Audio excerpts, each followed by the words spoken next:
So, it's been a while. Needless to say, October was a hectic month for me. I decided to take a bit of a break until I was ready to return. I did spend a bit of time on the Silly Lily Move Halloween special though. I can assure you it was a highly productive use of time. So anyway, to get back in the swing of things, I thought I'd look at another Monster High game. You all liked my last video on it, didn't you?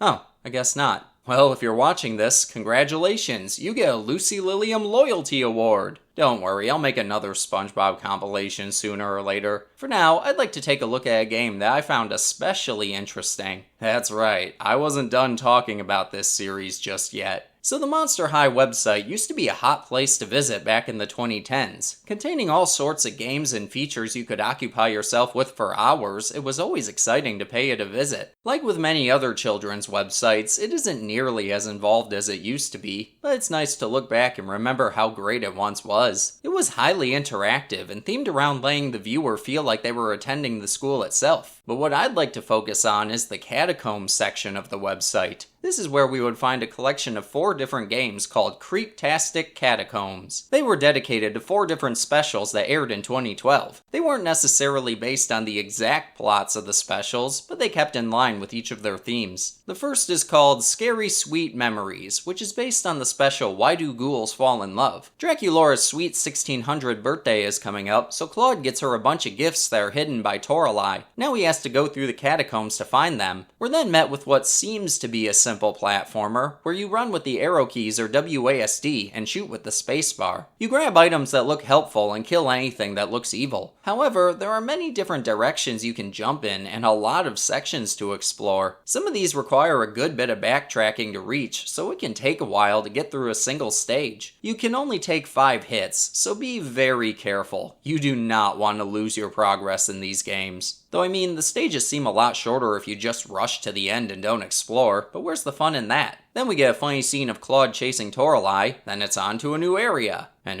hits the spiders. They take more than 1 hit to go down, so you can either fight them or wait for them to move. I choose to wait for them because they are lovely creatures vilified by humanity. I also don't want to invoke the wrath of Spider Goddess Utu. And then we reach the final stage, so let's listen to the background music to get ourselves in the right mood for it.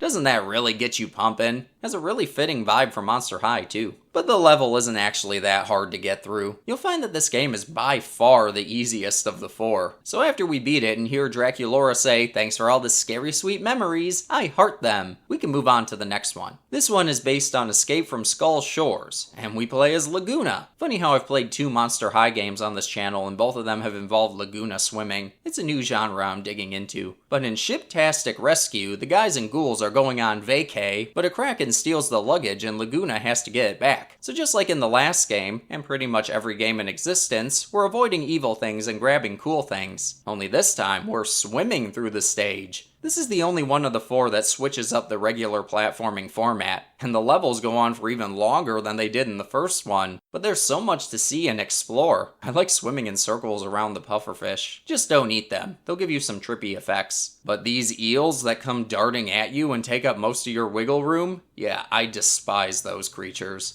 The enemies are a lot harder to avoid, so I often end up beating the stage with only 1 heart left. Or dying and having to start over. You often have to swim in specific patterns to get around evil fish or grab tokens, so the game can get creative with the kind of obstacles it throws at you. Sometimes you just want to push through regardless of the danger, but levels can be so long that it isn't worth taking a hit. And oh look, things are falling on me now. That's great. I do like all the enemy designs though. They're colorful and reflective of the oceanic theme. I don't like them in instances like this one, but they're still cool to look at. Then when we win, we get the luggage back and go on vacay. You also amaze yourself because you managed to endure such hardships to reach this screen. But it isn't over yet. The 3rd game just might be the hardest of them all. Phantom Roller is based on Friday Night Frights. Sorry, that's really easy to say on accident. And I can't help but get a kick out of Frankie's catchphrase here. I have a voltage idea. I know she's all Frankenstein themed, but it's still really funny to see it in this context. Not an electrifying idea or anything like that. She just had to be silly about it. So the guys absolutely bomb the roller skating tournament, so the girls have to do it in their place. Due to this, they call on Operetta to aid them. Let's see what her stage is all about. Whoa now, slow down there, Operetta. You're going too fast. Yeah, unlike the first game, we're flying through this platformer. On roller skates nonetheless. It's actually really fun, but it's also really hard. You come up on enemies so quickly that they often hit you, and due to her speed, it's a little hard to explore because it's so much easier to fall from platforms. And these gargoyles, or big dudes as I like to call them, will absolutely ruin your day. They force you to stop and back away slowly, but they usually catch you anyway. But they aren't the worst obstacle. That would be the fire. Specifically this one instance where fire covers most of the floor. If you fall in it, you're pretty much doomed. It doesn't help that you don't see it coming when you make the big jump that leads into it. It's a tormentous joke the developers had to be cackling about when they designed it. But once you beat the game, you win the tournament. So I guess all I can say about that is, that was a very voltage experience. It's by far the hardest of the four, but it might also be my favorite. I like flying around with Operetta and trying to navigate these big dudes and fire pits. It's a real challenge, but it's highly amusing. I even went back to play this one again when I finished recording this video. I'll let you in on a little secret too. That's extremely rare on this channel. So yeah, I really like it. And the last one is about Frankie, so we can assume it'll be the most involved. It's called Trick or Trance and is based on the special Ghouls rule. In this, the normies are chasing the monsters, so the guys and ghouls flee into the catacombs and split up. Like I said, we can expect this to be a big one, so let's strap ourselves in for a real voltage time.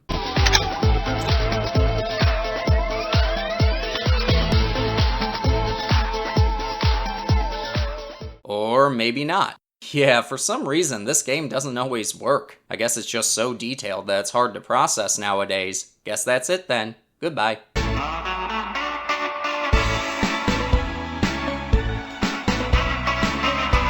Thankfully, I found a site I could play it on, albeit with much lower quality. At first, it looks like any of the other platformers, but uh-oh, looks like we have to go through doors this time. They bring us to different parts of the stage and... oh, we're upside down now. Okay, this game requires us to bend the laws of reality. Way too complicated for my puny little brain. And be sure to watch out for the normies. They're totally gonna... put us somewhere else. Yeah, for the enemies you're actually trying to escape from for the entirety of the game, they don't actually do anything once they get you. They actually just kind of move Frankie along a few inches before letting her go. You're actually supposed to jump on them to reach higher platforms. That's an interesting use of the core enemy. It's amusing to watch them chase you through doors at the end of a level though. Navigating the doors isn't that hard either. You just kind of keep going and you'll eventually wind up where you need to be. You just need to survive the entire way and meet up with your friends at the end of each stage. Then when you beat it, they throw us a surprise Halloween party. What a voltage ending.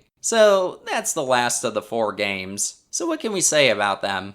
Honestly, that was great. Actually, this collection is exactly what I look for in most Flash games. It's challenging, but not on the brink of impossibility. You enjoy facing the challenges and don't feel too discouraged whenever you lose. The games are fun enough to keep you coming back. There's a lot to see in every level and endless excitement to be had. You can tell when Flash game developers really cared about what they were making and seriously wanted you to experience a genuine proper game. Or rather, 4 of them. I can say I genuinely enjoyed my experience with this. They did a really good job. I'm satisfied. So, that's about all I have to say about this one. This can mark my return to YouTube after taking a bit of a break, so hopefully I'll start uploading weekly again. To ensure this, feel free to give me some recommendations, whether it be Flash games or old Windows ones. I'd like to start covering those on a more frequent basis. I always have the most fun with those videos. But anyway, thank you for your support, and I'm glad to be posting again. Be sure to subscribe and like the video, join the Discord server, and follow me on the accounts in the description below. Remember, everything means something to someone. I'm here to give a voice to the obscure. So as always, thank you for joining me. I will see you in the next memory.